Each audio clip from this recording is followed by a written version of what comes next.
তো hello guy, তোমরা সব কেমন আছো? আমি ভালো আছি।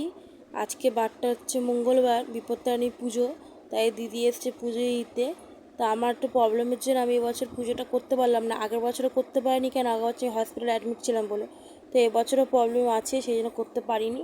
তো বাড়ি কেউ দিলেই তো হলো। তো আমার শাশুড়ি পুজো দিচ্ছে, তো আমার দিদিও দিয়েছে পুজো আমাদের নামে। তো সেই জন্য আমি আর করতে পারিনি।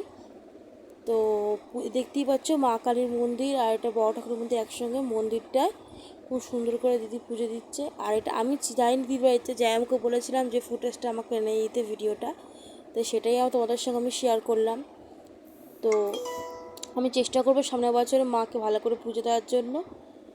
আর হচ্ছে এটাই যে শরীর খারাপ আগের বছর ছিল, পারিনি। এবছর একটা কিছু প্রবলেমের জন্য পাচ্ছি না।